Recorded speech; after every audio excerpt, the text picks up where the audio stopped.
Howdy, YouTube. We're here with the Legacy Killer HD and Assassin's Creed Shadows, a painful mess. Spoiler free, so you can watch it without worry. Give him a like and sub if you like him. Give me a like and sub if you like me. All right.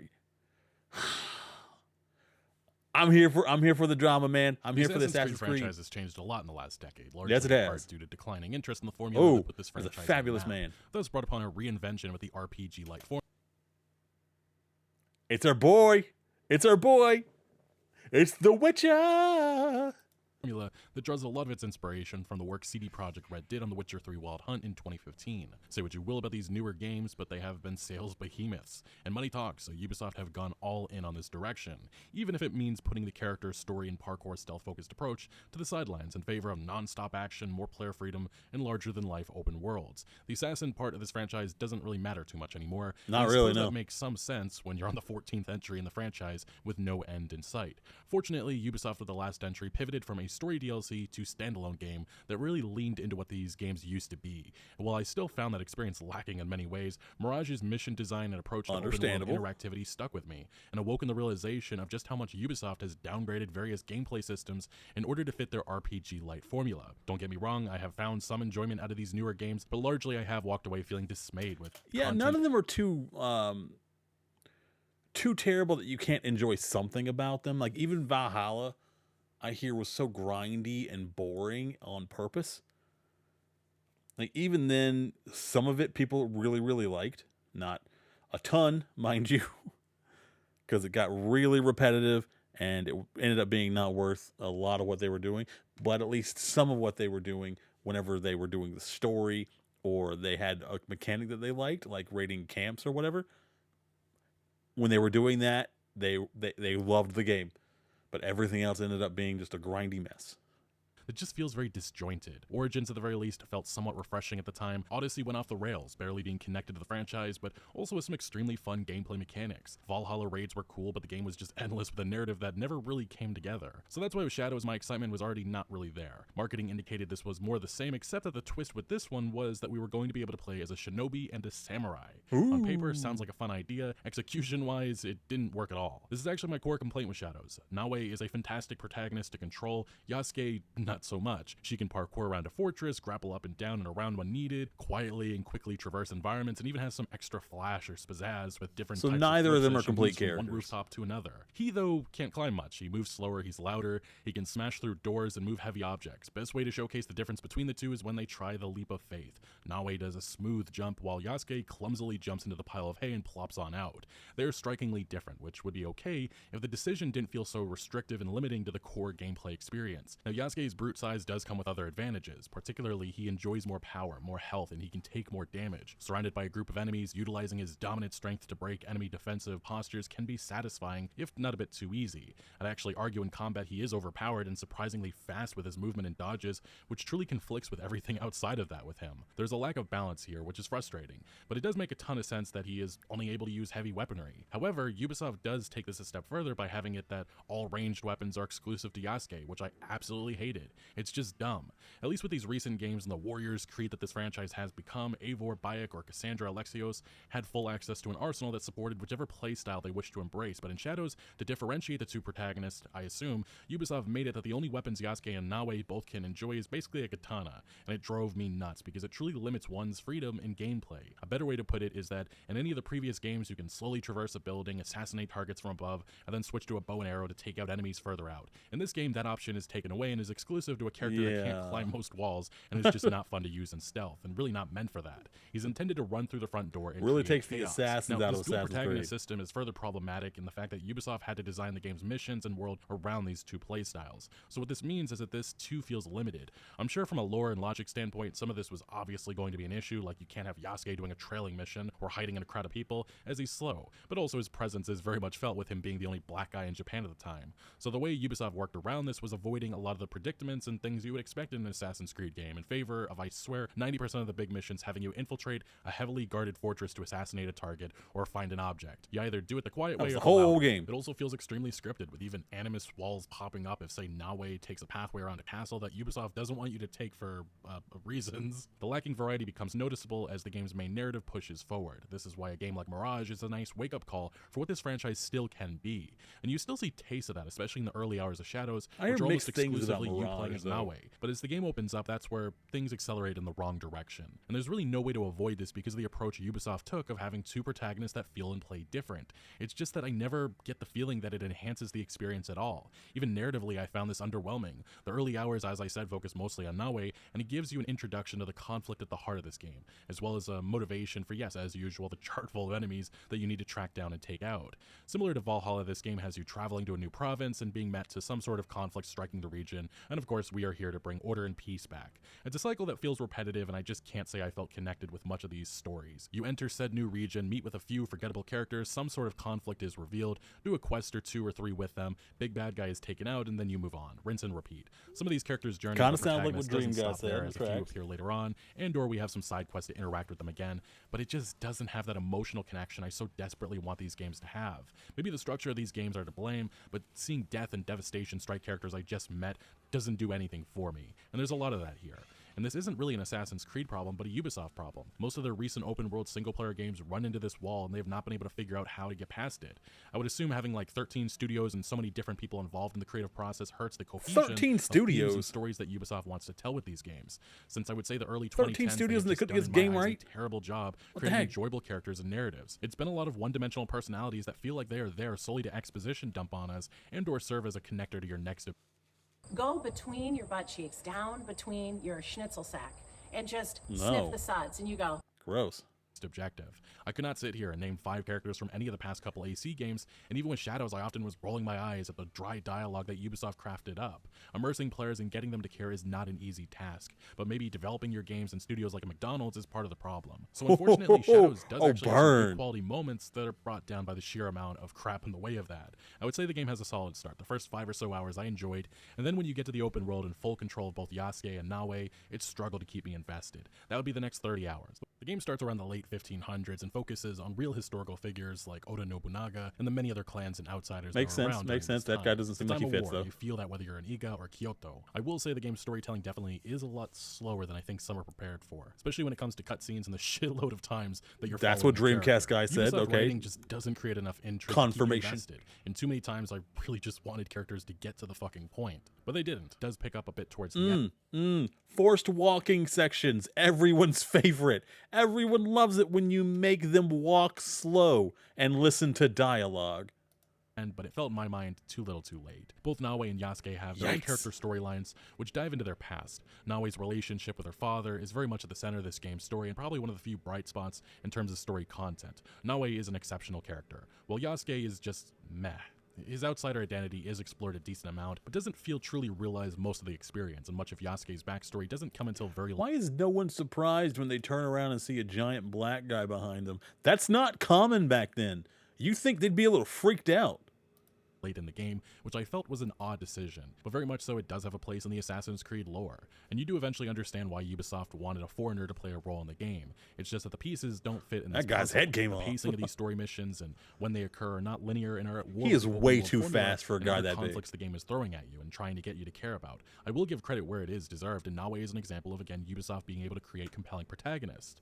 It's just that they never realize their true potential and are let down by scripts that are all over the place. Yasuke also isn't necessarily bad, just a bit too bland for my liking until the final few hours add depth that I wanted long before. It's content that leans into the strengths of this franchise and just shows how Ubisoft has struggled mightily to expand past it. Like the Order of the Ancients or the Cult of Cosmos and now the Shinbakufu. I probably butchered that pronunciation, but Yeah, just none of these definitely did. secretive organizations compare to where this franchise roots began, and I think even Ubisoft knows that. Oh, also, if you become a bit exhausted by the list of targets, this game goes into overdrive with it. There's this group, that group, then there's pirates, then a secret organization, then another one. You had me It's at just a lot. pirates, go With the game level on. gating regions, it does require you to take on these many assassination missions to earn precious experience and level up. There's a wall that hits right around the time you get to the third or so region, in which you really are pushed to engage with side content, but also with your skills. skills. This time around, to unlock further skill branches, you need knowledge points, which are largely earned by doing repetitive busy work. You'll come upon a lot of shrines, and just about every single one allows you to find scrolls or pray at them to earn a knowledge point. Other activities like horse archery, treasure hunting, kata, and meditation also add to this. It's not the most annoying thing in the world, but for someone like myself, who was already feeling disconnected from the boring regional conflicts, that does this sound added boring, further and it sounds irritation, incredibly mostly boring. because of how forced it felt. And of the skills, Ubisoft does do a decent enough job incorporating enough options and trees for whatever weapon you're progressing with. Nawe again is just stealth focused with lighter weapons as options, with some cool gadgets that fits her shinobi identity, while Yasuke has heavy and ranged options, with him being able to exclusively use a gun with a Teppo, which I would say is pretty fun to use, but does have a slow reload and limited ammo. Combat in the game overall is just It fun, sounds like you're just although better off few- using the sword. Stealth is probably the Or the area where mace. it got the most enhancements. Things like Eagle Vision are back, although there is no bird that you can summon to overlook a location this time around. That's more so something that you can do yourself, along with spotting where valuables or objectives are. But Ubisoft has added the function to go prone and also extinguish lights to hide in the shadows and take out a target. Previous games would have enemy AI easily notice you, but this one, again, improves on this front. There's also level design that leans into this area, with Nawe slowly going under floorboards to get where she needs to go.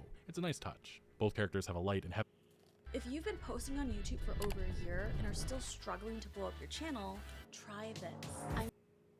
attack that can be spammed. I don't wanna along be with called out special like that, abilities thank you. Fit with whatever weapon class that you are using. There's a dog. Like Yasuke Pet with the his dog. katana has He's a a good cool, boy. super fast slash ability, and also something similar to the Spartan kick. Nawe has an ability with a katana that slashes an enemy repeatedly within seconds, along with a stealth-focused ability that slows time and allows you to pop out of the shadows and assassinate a target. Each of these abilities have their own upgrades, and their effectiveness improves as you progress your specific skill tree. I would say there is no big surprises and mind-bending combat changes from beginning to end. Enemy AI at least feels more reactive in this game, and will notice you if you come out of a bush and go back. They will then investigate, and even in some scenarios, if they are already suspicious of you being around them, they can block an assassination attempt, blowing your cover. It's an improvement, at the very least, over some of the prior games in this franchise in which this area felt dumb as bricks. There is also supposed to be consequences for if you create one way too to much put it, noise yeah. and chaos in a region. The wanted system, which has all enemies and guards strike you if they see you, but this almost never triggered at all. Maybe this is bugged, but I'm not What's the entirely point of sure. having it then? And the same could be said about the amount of civilians that you can kill without getting a desynchronization warning. What That's a lot of dead civilians. And it doesn't desync. Doesn't that mean you did something wrong in the past that you weren't supposed to do? Are they saying this guy, this black guy, is a murderer, and that's what history says? Does Ubisoft hate black people? Whenever in an enemy stronghold, you can pretty much attack most civilians or servants within these areas, especially the ones panicking. It almost is necessary, which maybe that was intended, but probably not, considering the outcry surrounding this game pre-release in regards to respecting Japanese culture. Just a bit odd. Now, combat does also feature a ton of finishers, maybe too much. Like seeing Yasuke or Nawe behead an enemy is something I probably saw happen a few hundred times. The black and white screen with red blood spewing across it is also a cool effect, but not even in the ballpark of when a similar game of Ghost of Tsushima did something similar when you became the Ghost. That moment is an example of something modern Ubisoft could only dream of, as the fear of the Mongols and the build-up and effectiveness of Jin Sakai's overwhelming power. You just don't have any moments in combat like that here in Shadows. Maybe it's unrealistic to think Ubisoft could match up to what Sucker Punch created with Tsushima a few years Those ago. guys on the But bridge looking back on cowering. gameplay after beating Shadows, there's just a night and day difference with really everything. Like they The fell Shadows back definitely and does have ran some away. fun abilities to Love unlock in that. advance, but your combat prowess, at least with Nawe, it can be felt in those early hours if you don't keep up with having a weapon with good damage, or invest in good gear items, which has been minimized a little bit down to just a main outfit, a piece of headwear, and a trinket. I ended up monitoring my weapon stats and made sure to keep up with upgrading them with intricate. every other level increase, but even with, say, Yasuke,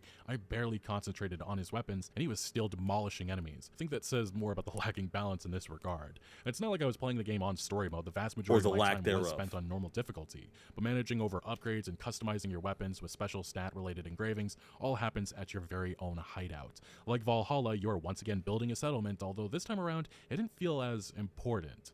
Like first few hours, I collected resources from looting a few bandit and military camps and upgraded the more necessary buildings like my forge, but after that I barely touched it.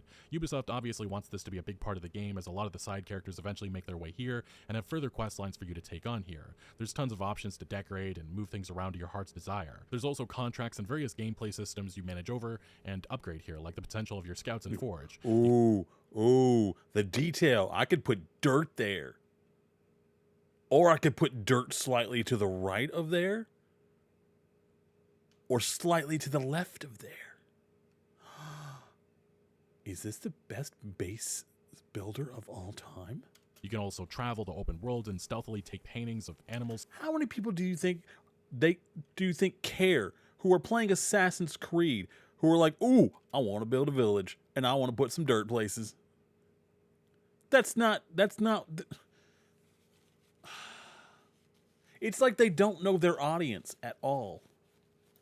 To unlock murals of them and the animals as, I guess, pets. Further items can be looted all around the open world. There's a decent amount of layers to it, but in terms of story importance, it seemed mostly as an afterthought, and that's personally how I viewed it. You can recruit allies to your hideout, the more fleshed out characters of the game, most of which you can form a meaningful or romantic relationship with. Some are better than others. The further advantage of recruiting them is that they can be used in Relationships? combat as an ability. Upgrades come further when going to your hideout and purchasing better abilities for said ally, but this too is something I largely ignored, a system that isn't fully realized. Did you due to just the use unbalanced your nature of the game. ally But at the very least, it does offer a bit as more variety bait? in gameplay and add some noticeable faces to your hideout. I also love how there's a shinobi similar in size and stature to Nawe that utilizes a teppo, something she for reasons can't touch. But our hideouts are also the one place where That both is Nawe and interesting. Yasuke interact or are seen together, because outside of cutscenes, you never are side by side. It's always you going solo. Like a lot of the main story stuff has you conducting a mission and giving you the option to play as Nawe or Yasuke, with the other seemingly just fucking off away to take care of a different, supposedly necessary task. Sometimes it makes sense, sometimes not really. Like one mission, Nawe and Yasuke both are in a cutscene confronting an enemy,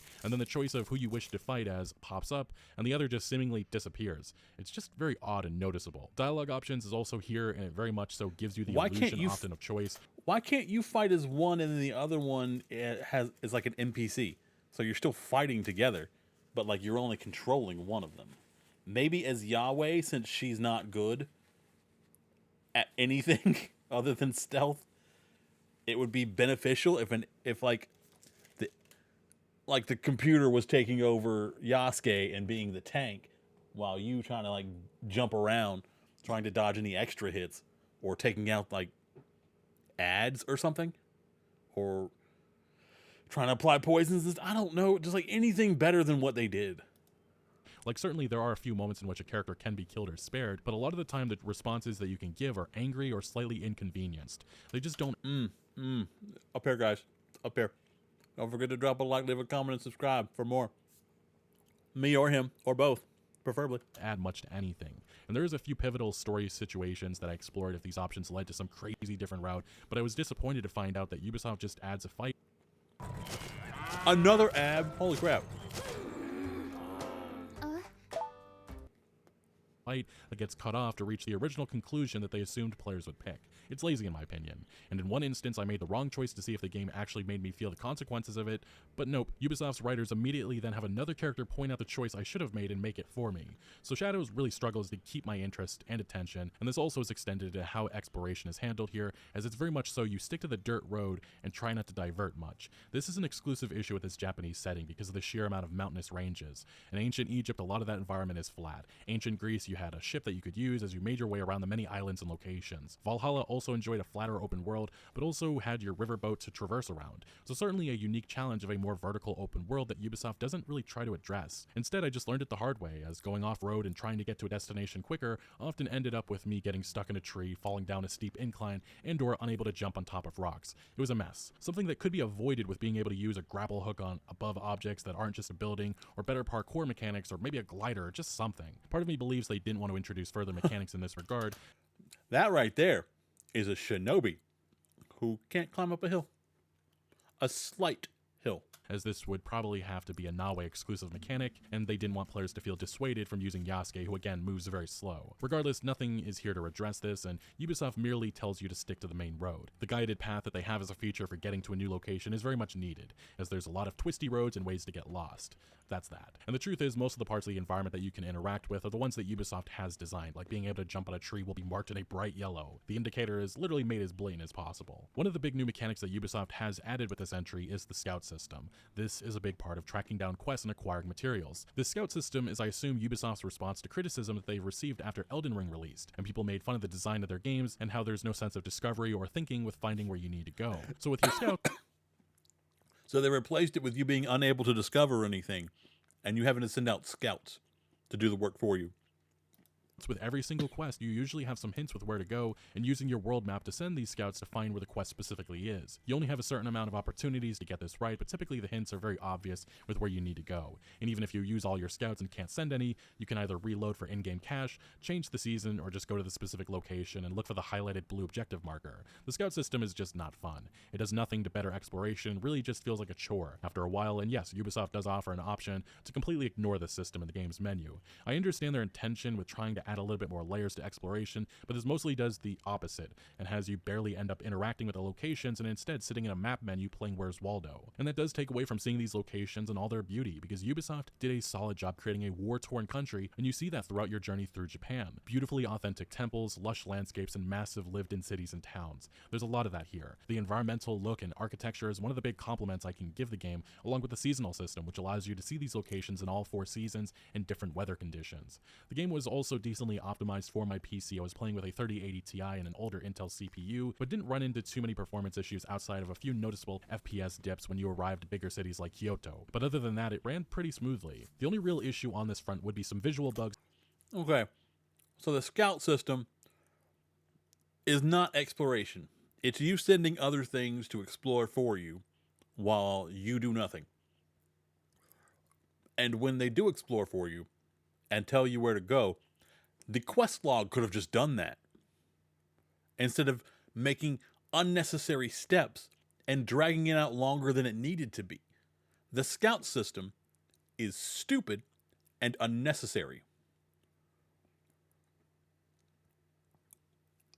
It could have just asked you, hey, do you want the quest log to tell you where to go, or do you want to figure that out yourself?